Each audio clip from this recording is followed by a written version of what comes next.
Баршаңызға сәлем, сіздермен бірге мен Айнура, менің арнама қош келдіңіздер. Бүгінгі видеода біз красный бархат пирожныйларын жасайтын боламыз. Видеоны соңына дейін қараңыздар. Алдымен бір жұмыртқаға шекер және сары май қосып миксерлеп аламыз.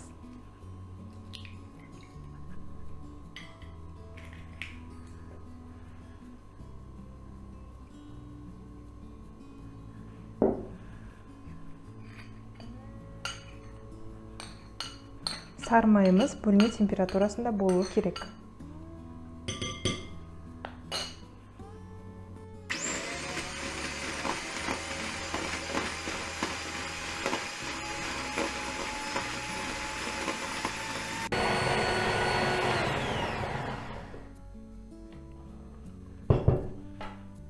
Ендігі кезекте біз айран мен бояғышты араластырып аламыз. Менде осындай қолдың айраны және гелевый краситель. Қызыл түсті құрғақ бояғышты қолдансаңыздар да болады.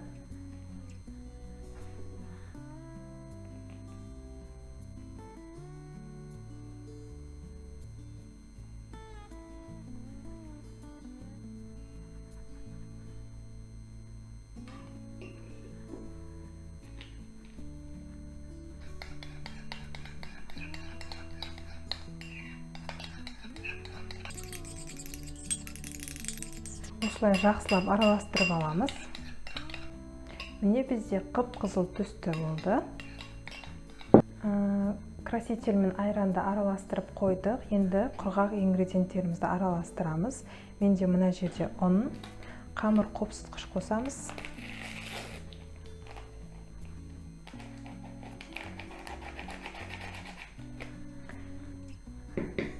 Және де жарты ас қасық какао қосамыз. Мінекей. Барлығын жақсылап араластырып аламыз.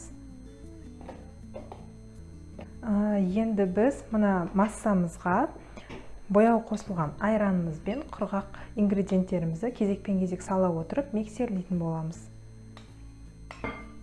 Бірінші айранды құямыз. Содан соң құрғақ ингредиенттерімізді қосамыз. Миксерлейміз.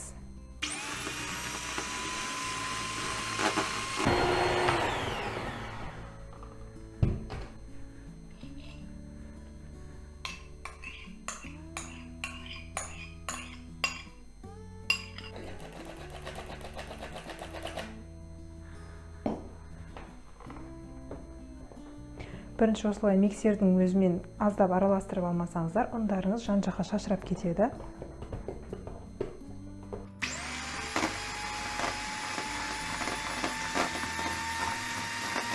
Мінекей қамырымыз осындай қоюлықта болуы керек. Енді біз бұны кондитерский мешокқа, кондитер қапшығына салып аламыз.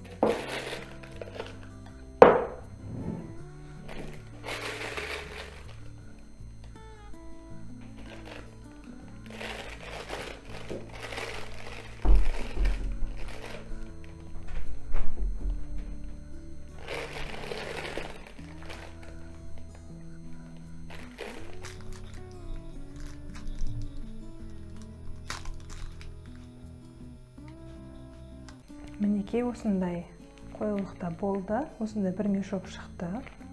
Енді біз бұны пергамент қағазы төселген табаға дөңгелек формалар жасап құйып алатын боламыз. Пергамент қағазы төселген табаға басын қырқып алдым. Енді дөңгелек форма жасап құятын боламыз.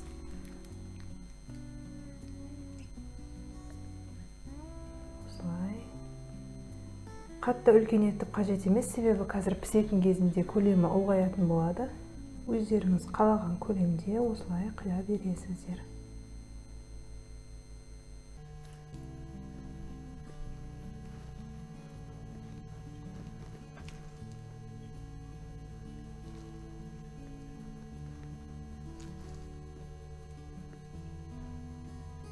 градуста қызып тұрған пеште шамамен 15-20 минутта пісіріп алатын боламыз.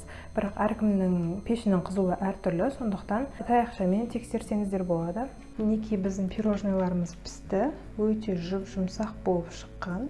Жаңа айтқанымдай, піскен кезінде өзі көлемі ұлғаяды. Мен үлкендеу болғанын қалап, осылай үлкен көлемді етіп құйған болатынмын. Енді кремін жасайтын боламыз. Мен осындай тоңазытқыштан шыққан салқын сливкиді аздап бірінші миксерлеп алатын боламын. Айтпақшы атап өтейін, бұл жерде мөлшерінен көп сливки қолданып жатырмын, себебі маған тағы да керек. Ал видеоның описаниесінде мен осы пирожныйға қажетті сливкидің мөлшерін жазып өтетін боламын.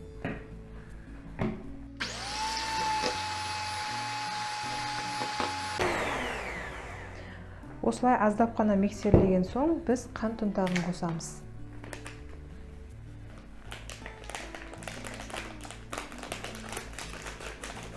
Тағы да миксерлейміз.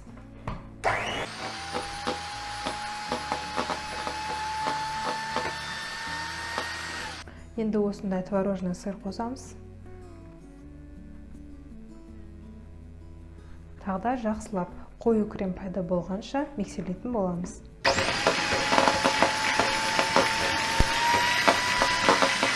Бізде осындай қою крем пайда болды, өзінің формасын жақсы ұстап тұрады. Енді біз бұны қазір кондитерский мешокқа салып, пирожныйларымызды біріктіретін боламыз. Мен осындай насадка қолданатын боламын, номері 336 номерлі. Насадка қолданбай-ақ, тек кондитерский мешокпен құйсаңыздар да болады. Енді бұған кремімізді салып алайық.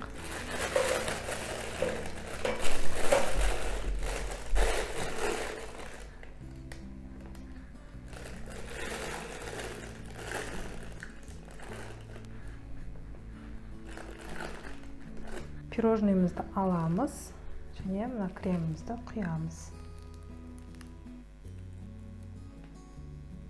Көп құюдың қажеті жоқ, өздеріңіз қалауларыңызша құясыздар. Сосын екінші пирожныймен бетін жабамыз.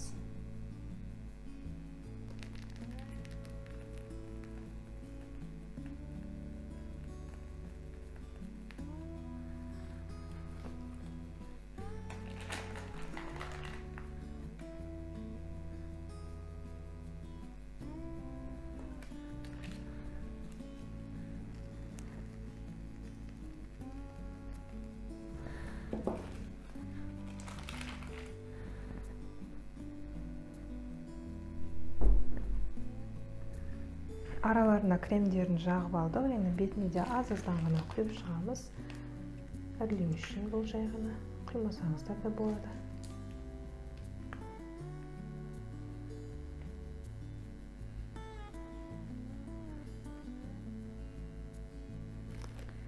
Пирожныйларымыз дайын. Енді бұны кемінде 2 сағатқа тоңазытқышқа салып қоюымыз керек. Ал біздің красный бархат пирожныйларымыз дайын болды. Міндетті түрде тоңазытқышқа салып, содан соң ғана жеуге ұсына беріңіздер. Видеоны соңына дейін қарағандарыңыз үшін рахмет. Сіздермен бірге болған мен Айнура. Менің каналыма тіркеліп, видеоларыма лайк басып, комментарий қалдыруды ұмытпаңыздар. Назарларыңызға рахмет.